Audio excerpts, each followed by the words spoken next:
Բարև ձեզ, Factor TV հյուրը Հայաստանի Հանրապետության ներքին գործերի փոխնախարար Արմեն Ղազարյանն է, ողջույն, պարոն Ղազարյան։ Ընդհանրական, բայց միևնույն ամենակարևոր հարցից սկսենք զրույցը, կարճ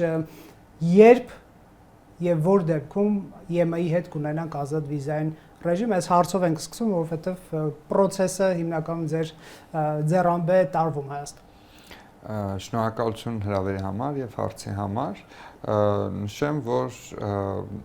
վիզայի ազատականացումը Եվրոպական միության հետ կիրականացվի այն ժամանակ, երբ որ Եվրոպական միության խորհուրդը կկայացնի համապատասխան որոշումը։ Սա շատ կարճ, այո, սա շատ կարճ համապատասխան որոշումը կլինի ձեր հարցին, իսկ որ դեպքում որոշումը կլինի, այս պարագան պետք է բաժանենք երկու խմբի՝ քաղաքական իրավիճակը եւ ուրեմն տեխնիկական պայմանների բավարարումը։ Քաղաքական իրավիճակը հետեւյալն է՝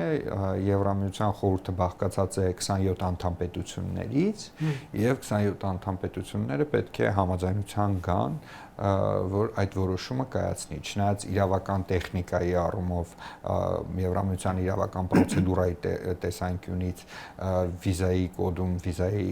ուրեմն օրենսդրության մեջ փոփոխություն իրականացնելու համար անհրաժեշտ է որակյալ մեծամասնություն, այն է ձայների 2/3, սակայն օրենսդրական պրակտիկան եւ ավանդույթը Եվրամիությունում այնպիսին է, որ նմանատիպ որոշումները կայացվում են միշտ միաձայնությամբ։ Իսկ եթե մի պետություն որոշի չարաճճիություն անել եւ խանգարել Հայաստանին, առնվազն այն տրամադրվածությունը, որ մենք նկատում ենք բանակցություններում եւ Եվրամիության գործընկերների հետ աշխատանքներում, թե երկկողմ ձևաչափով, թե բազմակողմ եւ թե հենց ԵՄ ինստիտուտների հետ աշխատանքում, մեզ նմանատիպ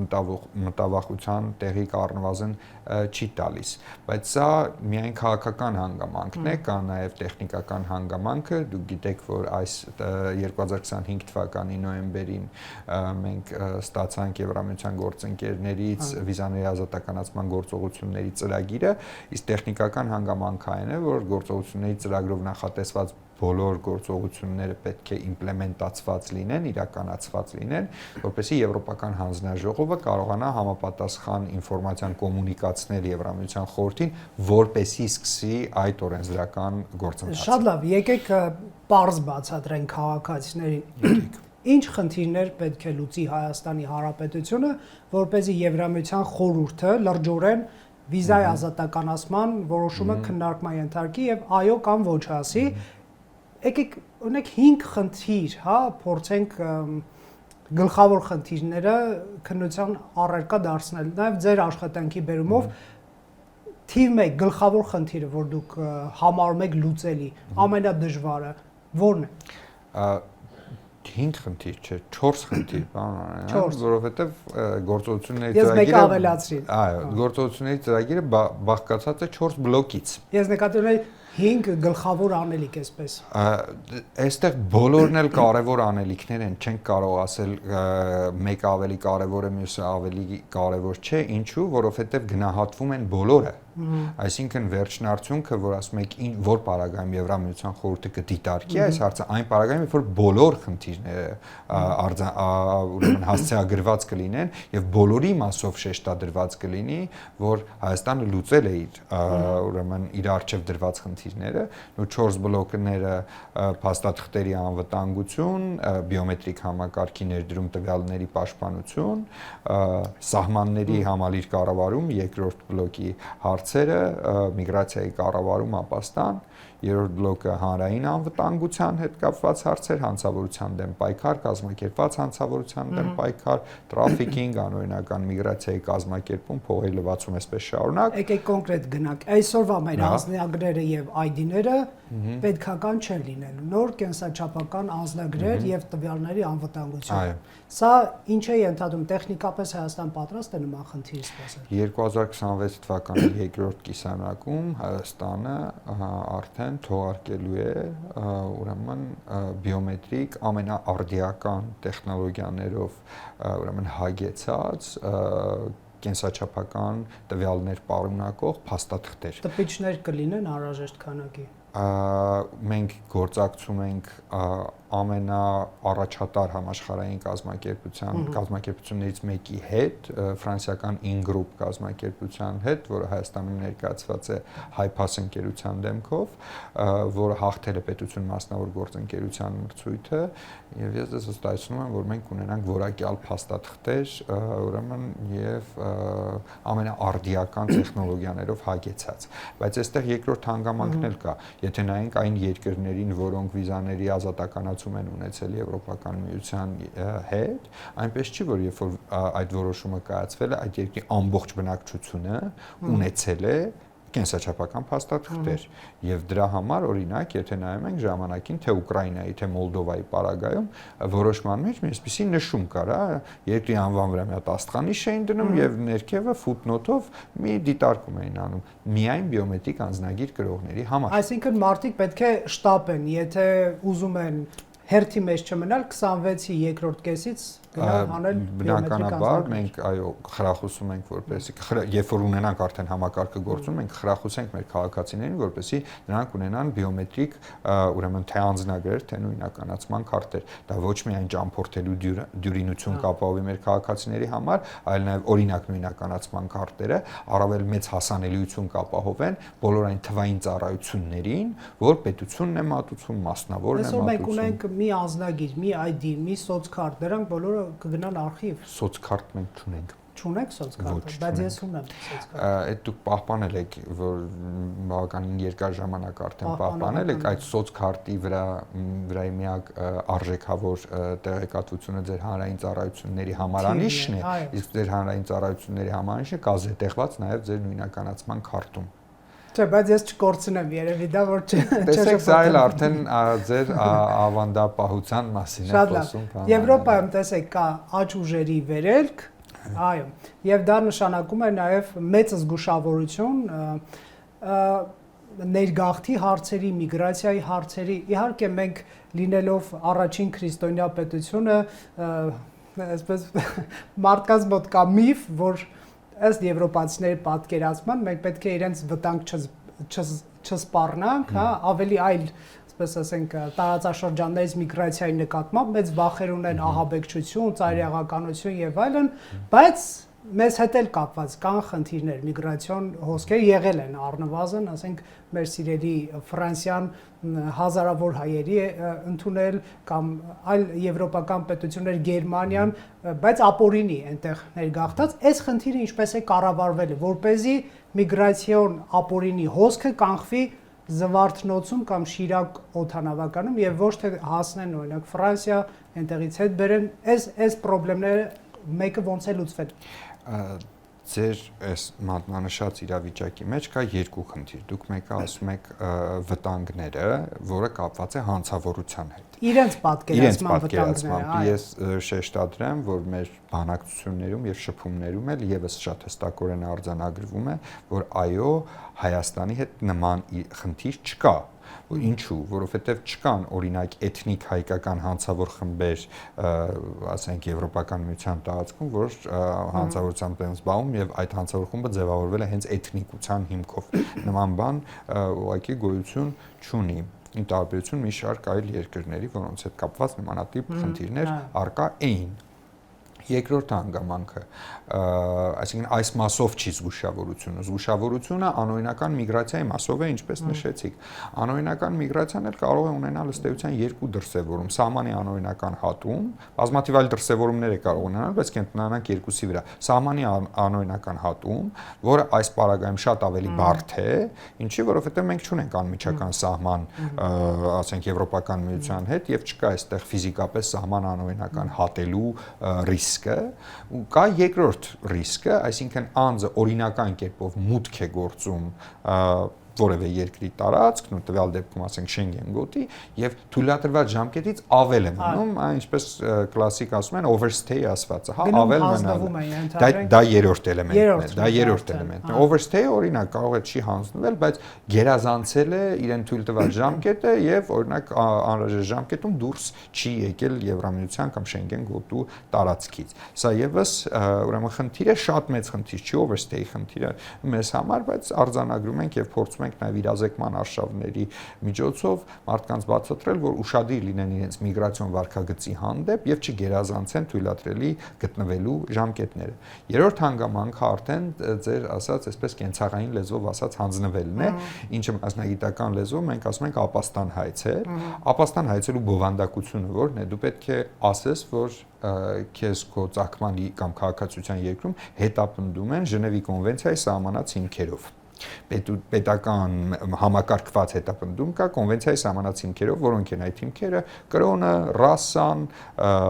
ուրեմն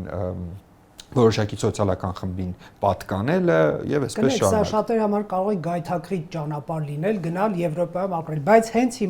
հիմիկվա վիճակագրությունը ինչպիսին է, Եվրոպան քանի տոկոս պատմությունների է հավատում։ Շատ թիրախային հարց եք տալի, այո, եւ հենց սա Եվրամիության միգրացիոն ճգնաժամը, որ նրանք ձևակերպում էին 15-16 թվականի, հենց այստեղ էր կայանում, երբ որ միլիոնավոր մարդիկ մուտք գործեցին ու մոտ 1 միլիոնից ավել ապաստանի հայց ստացավ Եվրոպական միությունը 2015-16 թվականներին եւ սկսվեց այդ միգրացիոն ճգնաժամը։ Այո, դա կապված է սիրիական ճգնաժամի հետ, շատ ճիշտ եք։ Մենք ուրեմն Հայաստանի քաղաքացիներ, ովքեր ապաստան են հայցել Եվրամիության տարածքում, պիկային տարին մեզ համար եղել է 2016-ը, 8000-ից ավելի դեպքեր են եղել, ու սա Եվրոստատի վիճակագրությունն է, այնուհետև ունեցել են էական նվազում եւ Էլեկտրիկ Երևանի եւ Սարիթաղի իրադարձություններ հետ է համընկնում զուտ ներքին քաղաքական պատերազմ։ Այստեղ չեմ կարող հստակ այսպես կորելացիա արձանագրել, որովհետև առնվազն չունեմ հետազոտական տվյալներ, որոնք ցույց կտան, որ այդ դեպքերը հանգեցրել են հենց այս միգրացիոն ցուցանիշին, չեմ կարող նման դատողություն անել, սակայն մեկ ուրիշ դատողություն կարող եմ անել, որ այդ միտումը հետո էականորեն նվազում էր եւ կտրուկ նվազել է 2020 թվականին։ Այդ հստակորեն կարող ենք ասել, որ պայմանավորված էր կոവിഡ്ով, որովհետև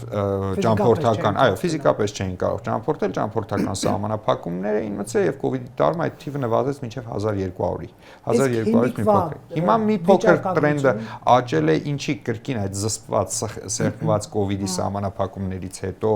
ուրեմն որոշակի աճ ունենք, անցած տարի մոտավորապես 5000-ի կարգի, այսինքն շատ մեծ չի, բայց կրկին այս հարցը պետք է հասցեագրել։ Այ ոնց, պետություն ոնց է պատրաստվում հասցեագրել դա։ Սա ունի առնվազն 3 ճանապարհ։ Առաջին ճանապարհը դա գործուն ռեադմիսիոն համակարգն է, գործուն հետընդունման համակարգը, որը մենք ունենք Եվրոպական միության հետ եւ Եվրոպական միությունից ստացված հայցերի գրեթե 90%-ին դրականորեն ենք պատասխանում, այսինքն Եվրամիությունը ասում է, ես այս մարդուն ունեմ, ով մերժված ապաստան հայցող է, չեմ կարողանում նույնականացնեմ քո քաղաքացին, թե չէ, որովհետեւ կարող է պատմության ընթացքում իր պատմությունը պատմելու ընթացքում կեղծ տվյալները տվել եւ այլն, մենք նույնականացնում ենք անձին եւ հետ ենք ընդունում, իսկ Եվրամիության գործընկերները հստակ կարողանում են հետ ուղարկել։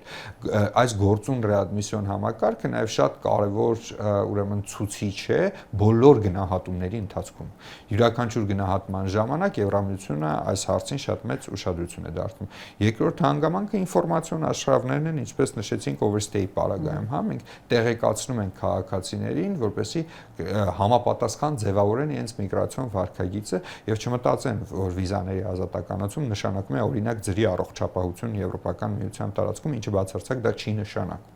Եվ ուրեմն երրորդ հանգամանքը նշանակում է կարող են գնալ եւ բնակվել այնտեղ երկար ժամանակ։ Դա կրկին չի առնչվում վիզաների ազատականացմանը։ Վիզաների ազատականացումը միայն վերաբերվում է կարճաժամկետ այցելության վիզայի պահանջի վերացմանը։ Կնայեք, մենք խնդիրներին կգանք, բայց եկեք ցույց տանք, թե ինչ է նշանակում վիզայի ազատականացում այսօրվա Հայաստանի քաղաքացու համար, ով տանջվում տառապում է վիզա կենտրոններում եւ երազում է ուղղակի այդ վիզայի ազատականացումը։ Ինչ է սպասում 2026 թվի հունվարի 1-ն է ենթադրենք ունենք ազատ վիզայի ռեժիմ եւ յուրաքանչյուր քաղաքացի ինչպիսի այսպես բոնուս է ստանում այդ տրամաբանությամբ։ Այն օրը, երբ որ վիզաների ազատականացման որոշումը կմտնի ուժի մեջ, Հայաստանի քաղաքացին կարող է իր անձնագրով տոմս գնել եւ այցելել որևէ Շենգեն տարածքի երկիր, մուտք գործելուց 1 տարվա ընթացքում յուրաքանչյուր 180 օրվա մեջ հնարավորություն ունենալով Շենգեն տարածքում գտնվել 90 օր։ Այսինքն 1 տարվա ընթացքում 180 օր 1 տարվա ընթացքում կումուլատիվ 180 օր, բայց բաշխված յուրաքանչյուր 180 օրվա մեջ 90 օր։ Այո, հասկացա։ Սա է նշանակում։ Հուսամ պարզ լեզվով, ամենապարզ լեզվով կարողացա ներկայացնել, թե այդ ընթացքում աշխատել, չգիտեմ, եւ որևէ նմանատիպ հնարավորություն վիզաների ազատականացումը չի նախատեսվում։ Ինքը կարճաժամկետ այցելությունների մասին է։ Եթե հետագայում անձը որևէ կերպ օրինական ճանապարհով, չգիտեմ, կստանա տվյալ երկրում օրինակ իրենց ազգային վիզան, դա այլ խնդիր է, ավելի երկարաժամկետ մնալու համար, կամ ուրեմն աշխատանքի հիմքով կացության կարգավիճակ կստանա, դա այլ խնդիր է, բայց կրկին վերադառնանք այն մտքին, որ սա որևէ կերպ նաև չի նշանակում ձրի առողջապահություն, եւ մենք նշեցինք, թե որոնք են այն պատճառները, այն հանգամանքները, որոնցով մենք կարող ենք զսպել այս միգրացիոն հոսքը, ռեադմիսիոն համակարգը, ինֆորմացիոն արշավները, բայց երրորդ կարևոր արգումենտը, հանգամանքը, դա հենց Հայաստանում առողջապահական համակարգի բարեփոխումն է։ Գիտեք, որ ուրեմն առաջիկայում ամբողջ ծավալով կկիրառվի արդեն առողջապահության համապարփակ ապահովագրությունը։ Երկրորդ հանգամանքն է, որն է մեր միգրացիոն հոսքի պատճառը Եվրամիություն առողջապահության հետ կապված հիմնականում քաղցկեղի հետ կապված խնդիրներն են, եւ օրինակ Հայաստանում ճառագայթային բուժումը քաղցկեղի էական բարելավումներ է արձանագրել, պրոտոկոլներ էականորեն թարմացվել են, մենք անընդհատ կապի մեջ ենք առողջապահության նախարարության մեր գործընկերների հետ եւ այսպես շատ սիստեմատիկ կերպով հետևում ենք, թե ինչ բարեփոխումներ են մեր գործընկերները իրականացնում, որ իրազեկենք Եվրամիության գործընկերներին այդ մասին։ Դա ԵՄ-ի սերտիֆիկացիան կստանա Հայաստանյան ապահովագրական համակարգ, այսինքն սերտիֆիկացիայից բան թղթային նկատի չունեմ, այսինքն իրենք հիմք կընդունեն, որ դուք ունեք ապահովագրության առողջապահության ապահովագրություն, հետեւաբար այս խնդիրը որոշակիորեն կառավարվում է։ Վիզաների ազատականացման գործողությունների ծրագրում չկա ուղիղ պահանջ ունեցեք համընդհանուր առողջապահական ապահովագրություն, նման բան չկա, ընդհանրապես առողջապահական ապահովագրություն նշված չէ։ Նշված է, որ կա այսպիսի խնդիր, առողջապահական հիմքերով ապաստան հայցելու ֆենոմենը գոյություն ունի, եւ Եվրամիությունը եւ Հայաստանը պետք է համատեղ այս հարցը հասցեագրեն, այդ թվում ինֆորմացիոն արշավների միջոցով։ Սա է այն, ինչ որ ամրագրված է ուրեմն գործողությունների ծրագրում։ Հիմա կախված նրանից, թե մենք ինչպես կհասցեագրենք, ուրեմն արդեն կգնահատվի դա նաև Եվրամիության գործընկերների կողմից։ Շատ լավ, պարոն Ղազարյան, Հայաստանի Հանրապետությունը իր հիմնական անցակետերը Իրանի հետ, Վրաստանի հետ, դա վաղուց էր, Ադրբեջանի հետ դեռևս չունենք բաց անցակետ, Թուրքիայի հետ կառուցվել է մարգարեմ անցակետ, բայց հայաստանյան սահմանապահների վերահսկողությամբ երբ որ դա սկսի գործել, վերցրել է իր ձեռքը, բայց հայ-թուրքական հայ-իրանական սահմանը Ռուսաստանի Դաշնության սահմանապահների ներկայություն գոյություն ունի, արդյոք Եմեն պայման դնում է, որ Հայաստան բացի իր անցակետեր, այդ թվում Զվարթնոց օդանավակայանում, պետք է նաև սահմաններ ամբողջությամբ վերահսկի, թե միայն անցակետերը բավարար է։ Նայեք, ինչ վերաբերում է սահմանային կառավարմանը, երկրորդ բլոկում գործողությունների ծրագրում ամրագրվում է սահմանների համալիր կառավարման ստանդարտը։ Եվ սահմանների համալիր կառավարման ստանդարտը առնվազն ենթադրում է 4 խումբ հարցեր։ Առաջինը, որ պետք է ունենաս համապատասխան արդիական ֆիզիկական ենթակառուցվածք, լինի դա սահմանային անցման կետերում, թե լինի կանաչ սահմանին։ Կանաչ սահմանը դա միջանկյալ ընկած ուրեմն սահմանային հատվածն է։ Երկրորդը, որ պետք է ունենաս նաև արդիականացված IT, այսինքն թվային ենթակառուցվածքներ եւ տվյալների պաշտպանության ամբողջական համակարգ սահմաններին առնչվող։ Այո, դա միայն անցակետի համակարգն է, բայց կանաչ սահմանում եւս կան թվային կառավարման գործիքներ դրանց հանդեպ եւս պետք է ունենաս ուրեմն հսկողություն։ Երրորդը դա կադրերի վերապատրաստումն է, որը շատ էական է, մենք այսպես կարող է հաճախ այդ հարցերը վերապատրաստման երկրորդ հերթին ենք տոնում, բայց դա սխալ է իրականում, որովհետև շատ էական է։ Հիմա կնկատեք բոլոր ուղղություններով մեր մոտ շեշտադրվում է կրթությունը, մենք հենց ՆԳՆ ձևավորման ժամանակահատվածից այդ շեշտը դրեցինք, որ ՆԳՆ բոլոր ուղղություններով շեշտադրում են կրթությունը եւ դա շատ կարեւոր է Եվրամիության պարագայում, դա նույնիսկ ասում եմ ստանդարտի ուրեմն մակարդակի է, ինչպես ենք վերապատրաստում մեր սահմանապահներին, ինչ կարողություններ ուրեմն նրանք ունեն։ Եվ այս բոլոր այս ամբողջական համալիրը, եթե գոյություն ունենա, եթե մենք կարողանանք արձանագրենք, որ այս ամենը կա, մենք կարող ենք արձանագրել, որ սահմանների համալիր կառավարումը ըստ էության փաստ է։ Եվ Եվրամիությունը դա գնահատելու է երկու խումբ հենանիշների միջոցով, ինչպես մնացած այլ գործողությունները, այսինքն առաջինը նայելու է օրենսդրական եւ քաղաքականության մակարդակներում ունենք արդյոք համապատասխան փաստաթղթեր, եւ երկրորդ խումբ հարցերը արդյոք պրակտիկայում այդպես է, պրակտիկայում արդյոք մենք ունենք ուրեմն սահմանների համալիր կառավարում, արդյոք մենք կարողանում ենք կառավարել թե մեր սահմանային անցման կետերը, թե մեր կանաչ Սա սահմանները։ փաստորեն տեխնիկական մեծ հագեցվածություն փոփոխություն է պահանջում։ Այո, Իսկ սարքավորումներ ԵՄ-ն է վաճառելու կամ տրամադրելու դրանք, որովհետև գիտեք, հիմա ինչպես նշեցիք, շատ հարցեր կարող եք անտեսել, բայց մեկ էլ ինչ որ մի սարք գնելու մրցույթ է հայտարարվում, հետո այդ մրցույթին մի քանի հոգի մասնակցում են եւ ինչ որ մեկը վիճարկում է եւ կապ չունի թեման ինչ թեմա է, կապ չունի հրատապությունը, ինչ որ դատական process-ների մեջ են ընկնում եւ պես հուսանք այդ սցենարը այս թեմայով կբացառվի։ Հուսանք եւ երկրորդ հանգամանքն էլ այն է, որ հույսը արդարանա։ Այո։ Երկրորդ հանգամանքն էլ այն է, որ ես վստահ եմ, որ մենք ունենանք թե համապատասխան տեխնիկական հագեցվածություն, թե համապատասխան բովանդակային հագեցվածություն այս հարցերի շուրջ,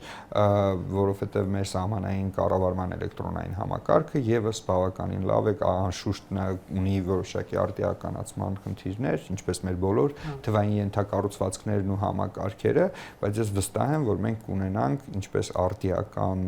ֆիզիկական ենթակառուցվածք, այնպես էլ IT ենթակառուցվածք եւ վերապատրաստումներ։ Շատ լավ, այն մարդիկ, ովքեր ԵՄ երկրներում Schengen գոտու եղել են, գիտեմ, որ ավելի ԵՄ պետությունների քաղաքացիներ ավելի հեշտ են տեղաշարժվում իրար տարածում, իսկ մենք, որ ԵՄ անդամ չենք, մի քիչ ավելի, այսպես խիստ աչքի ենք արժանանում սահմանապահների կողմից, նրանք դեմքի ճանաչման ինչ-որ սկաներներով կարող է անցնել, իսկ մեր անձնագիրը պետք է վերցնեն, շոշափեն, դեմքին նայեն, ինչ-որ հարցեր տան եւ այլն։ Քաղաքացու կյանքում ինչ-որ բան կփոխվի այս սահմանային ստուգումների հարցում, եթե իհարկե էլի պայմանական վիզան ազատական է։ Նայեք, դա ավելի շուտ կապված է ոչ թե վիզաների ազատականացման հետ, այլ կապված է հենց բիոմետրիկ համակարգի ներդրման հետ եւ սահմաններին, այո, եւ սահմաններին, այսպես կոչված էլեկտրոնային սահմանների e-gate-երի կիրառության հետ։ Հիմա եթե ուշադրություն դարձրել եք Եվրոպական միության, ասենք օդանավակայաններում, երբ որ այցելում եք, հիմնականում ավելի դյուրին անցնում են հենց Եվրամիության քաղաքացիները, ինչու՞, որովհետև իրենք ունեն բիոմետրիկ անձնագրեր եւ ունեն էլեկտրոնային սահմաններ, տեղադրում են անձնագիրը, անձնագրի մեջի չիպից կարդացվում է այն ինֆորմացիան, որը անհրաժեշտ է տվյալ անձի նույնականացման համար, տվյալ անձը մուտք է գործում e-gate, նույնականացվում է դեմքով եւ մատնահետքով, որոշ դեպքերում միայն դեմքով եւ ուրեմն հատում է սահմանը։ Նրանք կոշիկները հանել չեն տալիս մազերից, չեն քաշքշում, մաշկի գույները չեն հարցնում։ Չեմ կարծում թե սահմանահատման ժամանակ այդ տեսակ բաներ են կատարվում, անվտանգության ստուգման պարագայում կարող է, բայց անվտանգության ստուգումը Եվրամիության քաղաքացիների համար էլ է պարտադիր, թռիչքային անվտանգության մասին ենք խոսում, դա այլ երևույթ է։ Ինչ վերաբերվում է մեր քաղաքացիներին, մենք կարող ենք դա ապահովել ըստ էության մեր սահմաններում, մեր օդանավակայանում, մեր քաղաքացիների համար, այո, դա հետագայում, երբ որ ինչ որ պահի հնարավոր կլինի օրինակ փոխանակել այսպես կոչված մասնագիտական ժարգոնում դրանք կոչվում են բանալիներ, հա, երբ որ փոխանակեն բանալիները, մեր քաղաքացիների կողմից էլ հնարավոր է ինչ որ պահի այդ կիրառելիությունը լինի, բայց հիմա Եվրամիությունը ուրեմն ինքը իր բոլոր սահմաններին տեղադրում է բիոմետրիկ տվյալների հավաքագրման համակարգեր, այսինքն անկախ այն հանգամանքից քո փաստաթուղթը բիոմետրիկ է թե բիոմետրիկ չի, եթե դու երրորդ երկրի քաղաքացի ես, ոչ Եվրամիության քաղաքացի, դու պետք է քո բիոմետրիկ տվյալները տաս, դրա համար որ ասում եք, երբ որ մեզ սահմանին կանգնեցնում են տվյալները վերցնում են, դա առնչվում է ընդհանուր առմամբ բոլոր երրորդ երկրների քաղաքացիներին, անկախ այն հանգամանքից, թե ուրեմն բիոմետրիկ են տվյալները անձնագիրը, թե ոչ։ Շատ լավ, Ստամբուլյան կոնվենցիա ընդունելու պարտավորություն ունի Հայաստանը այս թեմայի համար։ Վիզաների ազատականացման գործողությունների ծրագրում նման բան չկա նշված, միայն նշված է հակախտրականության օրենքի ընդունման անհրաժեշտությունը։ Դա ենթադրում է հակախտրականության մասին օրենքի ընդունում։ Նոր պետք է ընդունվի։ Գործող կարգավորումները բավարար չեն։ Սա արդեն մենք մտանք օրենսդրական փոփոխությունների։ Դա 4-րդ բլոկն է, մարդու իրավունքներին առնչվող բլոկն է, հակախտրականության մասին օրենքը եւ Արտադրության նախարարության գործընկերները պատրաստում են այդ օրենսդրական նախաձեռնությունների փաթեթը, ամենայն հավանականությամբ հաջորդ տարի կներկայացվի արդեն կառավարությանը եւ խորհրդարանի։ Իսկ օրենսդրական էլ ինչ փոփոխություններ պետք է հաղթարի հայկական։ Գիտեք, բոլոր ոլորտներում, որոնք նշեցի, հաստատ կան օրենսդրական փոփոխություններ։ Հիմա մենք խոսում ենք բիոմետրիկ համակարգի ներդրման մասին, չէ՞։ Մեր ամբողջ օրենսդրական դաշտը այս առումով պետք է փոխվի։ Երկրորդ հանգամանքը, օրինակ, որը կրկին առնչվում է մեր առօրյա գործունեությանը, քաղաքացիության մասին օրենսդրությունը։ Քաղաքացիության մասին օրենսդրությունը եւս վերանայման անհրաժեշտություն ունի բացառելու համար միգրացիոն ռիսկերը, որտեղ Եվրամիությունը ուրեմն արձանագրում է, որ կա նմանատիպ խնդիր եւ մենք եւս չենք թաքնվում այդ խնդրից, կա նմանատիպ խնդիր։ Դե օրինակ կնեք, եկեք գործնական հարց տանք, ոչ մեկի համար գաղտնիք չէ, Ռուսաստանի եւ Եվրամիության մեղմ ասած բարդ հարաբերությունները քաղաքական, իսկ Ռուսաստանի շատ հայեր ունեն երկքաղաքացիություն, Եվրամիությունը սա արդյոք խնդիր համարում է եւ այսինքն ես որպես միայն Հայաստանի Հանրապետության քաղաքացի ունենալու եմ նույն հավասար իրավունքները, ինչ Ռուսաստանի երկքաղաքացին մեր հայրենակից, այստեղ ինչ է լինելու։ Մեր քաղաքացիության մասին օրենսդրությունը ենթադրում է երկքաղաքացիության ինստիտուտի գոյություն։ Իսկ երկքաղաքացիության ինստիտուտի գոյության պայմաններում ենթադրում է, որ Հայաստանի Հանրապետության համար, Հայաստանի Հանրապետության պետական մարմինների հետ շփումներում երկքաղաքացին դիտվում է միայն որպես Հայաստանի Հանրապետության քաղաքացի, այսինքն ցանկացած հայկական պետական մարմնում, որտեղ կլինի Հայաստանի Հանրապետության երկքաղաքացին եւ Հայաստանի Հանրապետության քաղաքացին, նրանք դիտվելու են հավասարապես, այսինքն ունեն լիովին նույն իրավունքները եւ նույն պարտականությունները։ Իսկ ձեր հարցի առաջին մասին արդյոք խնդիր է դիտվում թե ոչ, առնվազն գործողությունների ծրագրում եւս հիմա դեռևս բառացիկը մեջբերեմ նշված է, որ երկքաղաքացիության հարցը անհրաժեշտ է հասցեագրել։ Հասցեագրելու տրամաբանությունը, այո, հասցեագրելու տրամաբանությունը այն է, որ քաղաքացիության ինստիտուտը լինի այնքան կայուն եւ այնքան հստակ, որ չգեներացնի հավելյալ միգրացիոն ռիսկեր։ Օրինակ, շատ դյուրին չլինի։ Քաղաքացիություն ձեռք բերելը, այո։ Իսկ ովքեր ունեն երկքաղաքացիություն, արդեն ունենալու պարագայում որևէ մեր քաղաքացիության ինստիտուտը ներկայումս չի ենթադրում զրկման հնարավորություն։ Մեր սահմանադրական մակարդակով մեր մոտ ամրագրված է, որ ուրեմն Հայաստանի Հանրապետության քաղաքացին չի կարող զրկվել քաղաքացիությունից։ Մեր օրենսդրությունը ենթադրում է քաղաքացիության դադարեցման երկու եղանակ։ Առաջի եղանակը դա անձի սեփական դիմումի համաձայն է, եթե ձեռք է բերել որևէ այլ երկրի քաղաքացիություն եւ եթե չի դառնա ապա քաղաքացի, այսինքն քաղաքացիություն չունեցող անձ, եւ երկրորդ եղանակը միայն այն պարագայում, երբ որ քաղաքացիության ստացման ժամանակ հայտնաբերվել են, որ անձը ներկայացրել է կեղծ կամ սուտ տվյալներ ու տեղեկություններ եւ ուրեմն այդ վարույթից չի անցել 5 տարի, այդ 5 տարվա ժամանակահատվածում, եթե դա բացահայտվում է, ուրեմն անձի քաղաքացիությունը նաեւ վարչական մարմնի նախաձեռնությամբ կարող է դադարեցվել։ Այս երկու եղանակն է, բայց այս ամբողջ օրենսդրական դաշտը եւ կարգավորումները եւս պետք է վերանայվեն։ Շատ լավ, թեման ամփոփելու համար մոտավորապես ես հասկանում եմ, այսպես հավանական ֆորս մաժորներ, ինչ որ այս խնդիրները ենթադրելի են, որ կարող են լինել բարդությամբ պայմանավորված process-ի, քաղաքացիները հարցնեն, լավ, Եմեն հասկացանք իր որոշումը կարող է մի քիչ բյուրոկրատիան երկար աշխատել, իսկ դուք ինչքան ժամանակում Հայաստանի Հանրապետության տնային անելիքը կավարտեք։ Ինչքան հնարավոր է արագ։ Հարգելի քաղաքացիներ, հիշեք պարոն Ղազարյանի դեմքը, որ տեսնեք նրանից պահանջեք ավելի արագ աշխատել, որ ավելի շուտ Հայաստան պատրաստ լինի վիզայի ազատականացման որոշման հասնել։ Սիրով։ Շատ լավ, քանի որ դուք միայն այս թեմայով իսկ մոտավոր ժամկետներ հնարավոր է կանխատեսել ամենևին չպնդելով, որ հենց այդ մոտավոր ժամկետն էլ լինելու է։ Պարոն Անանյան, իհարկե ես ունեմ իմ դատողությունները եւ չեմ հանրայնացնի իմ դատողությունները ժամանակի մասով, միայն կասեմ կարող ենք նայել այլ երկրների փորձը այս մասով, մի շարք երկրներ, օրինակ մեր հարևան Վրաստանը, Ուկրաինան, Մոլդովան, տարբեր երկրներ տարբեր արագություններով, միտեղ 4 տարի, միտեղ 5 տարի, միտեղ 3 տարի տարբեր արագություններով են անցել, ես կարող եմ վստահեցնել մեր քաղաքացիներին, որ մենք առավելագույն ջանքերն ենք գործադրում, հնարավորինս արագ, բայց շեշտեմ նաև հնարավորինս որակով այս process-ը իրականացնելու համար, որովհետև այո, այդ հանրային ճնշումը շատ կա արագ, լրատվամիջոցների մեր գործընկերները անverջ ասում են արագ,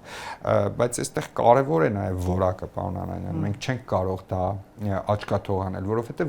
գործ ունենք մեր պետության կարևորագույն ինստիտուտների ռեֆորմների հետ։ Հիմա պատկերացրեք չլիներ վիզաների ազատականացման գործընթացը, ինչը մենք չպետք է բարեփոխեինք մեր սահմանային կառավարման համակարգերը, ինչը մենք չպետք է բարեփոխեինք քաղաքացիության ինստիտուտը, չպետք է ներդնեինք բիոմետրիկ համակարգ, այս ամենը անհրաժեշտ է Հայաստանի Հանրապետության դիմակայունության եւ պետականության ամրապնդման համար, որովհետեւ աշխարհում միգրացիոն հոսքերը ու դինամիկաները այնքան արագ են փոփոխվում, որ եթե մենք չունենանք այդ ենթակառուցվածքները ու իրավական կառուցակարգերը, դժվար կլինի դիմակայել փոփոխվող աշխարհի միտումներին։ Շատ լավ, մի քանի լրացուցիչ հարցեր, ավտոմեքենաների on-line վաճառք։ Այո։ Հնարավոր է on-line հարթակում։ Դա ինչը ոնց է հեշտացնում մարդկանց կյանքը։ Թեմայից կտրուկ կտրուկ է։ փոխեցինք, այո, շնորհակալ եմ, որ անդրադառնում եք ներքին գործերի նախարարության թվայնացման օրակարգին, շատ կարևոր է մեզ համար։ Մենք հիմա ուրեմն այսպես ворթեգրել ենք հանրային ծառայությունների հնարավորինս թվայնացման մոտեցում, դա տարածվում է ինչպես միգրացիոն գործառույթների վրա, քաղաքացիություն, կացության կարգավիճակներ, անձնագրավորում արդեն նշեցի, այնպես էլ հաշվառման քննական բաժինների ծառայությունների վրա, այո, եւ մեր այս ոլորտում գործարկած առաջին full այսպես product-ը կարող ենք համարել հենց Car.me կայքը, որի միջոցով գնորդը եւ վաճառողը մի քանի պարզ քայլերի միջոցով կարող են մեկը մյուսին փոխանցել տրանսպորտային միջոցի սեփականության իրավունքը, կարող եմ ուրախությամբ նշել, որ մենք արդեն 500-րդ գործարքը ունենք մեր հարթակի միջոցով, որ մարդիկ իրենց համակարգչի դիմաց նստած ուղակի գնորդը եւ վաճառողը կարողացել են այդ գործարքը ամբողջությամբ իրականացնել։ Գրասենյակներ այցելելու, չգիտեմ, հերթերի եւ այլն նմանատիպ խնդիրներ չկան, այո, եւ մենք կրկին թե ուրեմն այսպես փոքր լուծումներ ենք տալիս, օրինակ ուրեմն առաքման ինստիտուտը մտցնելով այստեղ հնարավորություն տալով, որ ուրեմն հաշվառման վկայագիրը առաքվի փոստային առաքման միջոցով,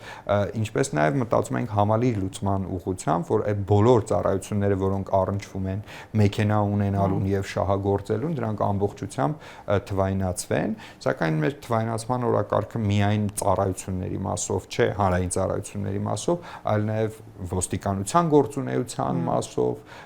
գիտեք, բարեկային ծառայողների մոտ արդեն բավականին, ուրեմն այսպես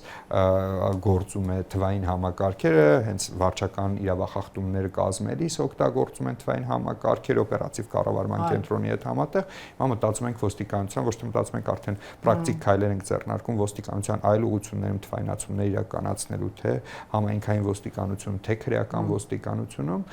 ինչպես նաև մեր փրկարար ծառայությունում, որպեսզի փրկարար ծառայությունը առաջիկայում 112 ուրեմն մեր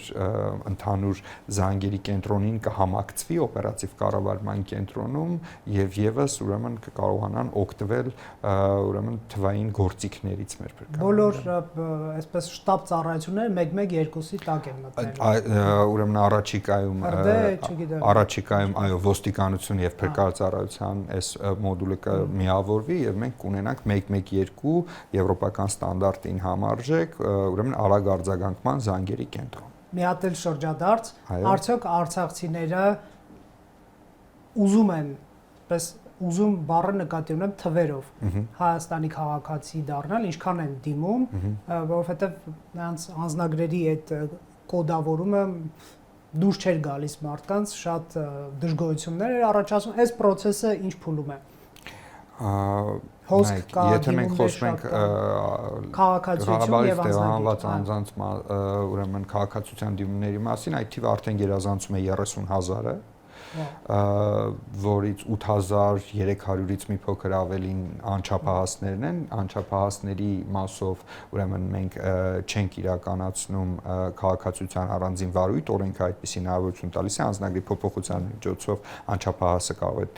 ուրեմն ձեռք բերել Հայաստանի Հանրապետության քաղաքացիություն, ուրեմն չափահասների մասով արդեն նշեցի,